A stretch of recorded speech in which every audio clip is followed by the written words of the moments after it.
कोल India नतीजे पेश करने वाला है आज। नतीजों का पूर्वानुमान बताने के लिए तैयार है आशीष स्टूडियो में। आशीष बताएं। सर नतीजे बढ़िया आएंगे और काफ़ी तिमाहियों से हम देख भी रहे हैं कि ट्रैक रिकॉर्ड काफ़ी हद तक सुधरता जा रहा है। सबसे पहले आप देखिए कि जो पावर कंपनीज को ये सप्लाई करते हैं इसमें पिछले साल के मुकाबले आपको 11% की बढ़त देखने को मिलेगी, जिसके चलते 17% का इजाफा कंपनी की टॉप लाइन में नजर आएगा। यानी 33,140 करोड़ का जो है बाजार अनुमान लगाकर चल रहा है। अब बात करें कामकाजी मुनाफे और मार्जिन की, तो देखिए ई ऑक्शन रियलाइजेशन पिछले 3 तिमाहियों से काफ़ी स्ट्रॉन्ग है। इस बार का भी जो ट्रेंड निकल कर आ रहा है वो अच्छा है कि ई ऑक्शन रियलाइजेशन में आपको बढ़त देखने को मिलेगी, जिसके चलते हम फोरकास्ट करके चल रहे हैं कि इनका जो कामकाजी मुनाफा है एबिटा है, यहाँ पर आपको 33% का इजाफा देखने को मिलेगा। यानी 6,826 करोड़ से बढ़कर 9,047 करोड़ रहेगा कंपनी का एबिटा। मार्जिन की बात करें तो 17% से बढ़कर 27% और मुनाफे का आंकड़ा तो बहुत दमदार है, करीब करीब 85% की ग्रोथ यहाँ पर आपको देखने को मिल सकती है। 8,430 करोड़ का जो है बाजार एस्टिमेट लगा चल रहा है।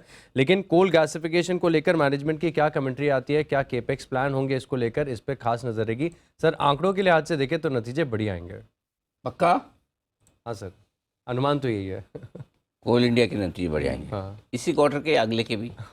इसके तो पक्का आ रहे हैं, इससे प्रीवियस के भी अच्छा है। जो हमने कोल इंडिया के हाँ। रिजल्ट्स का अनुमान सुना था और आशीष जानना भी चाहते थे कि अगली बार के रिजल्ट कैसे आएंगे। आशीष जानना चाहते हैं? बिल्कुल सर। नेहा बताएंगी।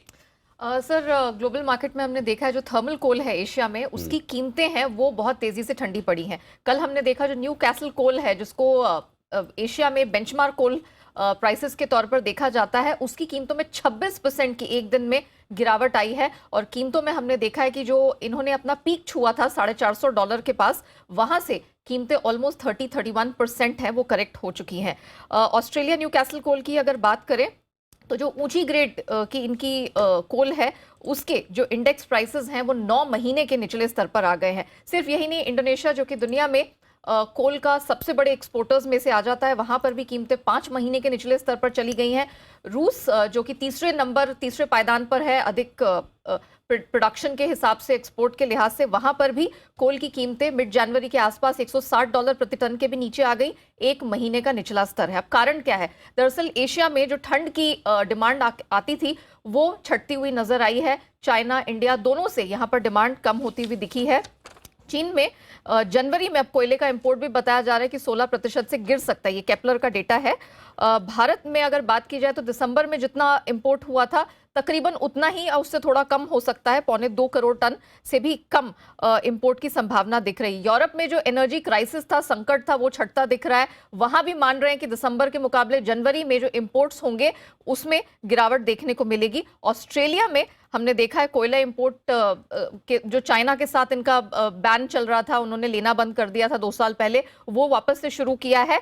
और रूस में चीन को काफी सस्ता कोयला मिल रहा है, तो वो वहां से भी खरीद रहे हैं। मतलब सप्लाई की स्थिति है वो काफी हद तक सुधरती दिख रही है। अमेरिका, यूरोप में इस बार अनयूजुअली हमने गर्म मौसम देखा है, ठंडी के मौसम के दौरान भी। ये कुछ फैक्टर्स हैं जिनके चलते हमने देखा है कि थर्मल कोल की कीमतें प्रेशराइज हुई हैं। और कल एक बयान आया है इंडोनेशिया के एनर्जी मिनिस्टर की तरफ से, और उन्होंने कहा है कि इस साल वो कोयले का उत्पादन और एक्सपोर्ट दोनों बढ़ाने वाले हैं। ओके, तो ये है आपके लिए कोयले की कीमतों में आई है तेज गिरावट।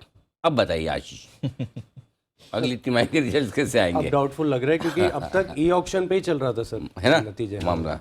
तो अगली तिमाही के जब आप अनुमान बनाएंगे तब नेहा जी आपको बहुत याद आएंगे। इस दिन के तो मतलब रियलाइजेशंस और घट जाएंगे इनके, तो घटने तो चाहिए।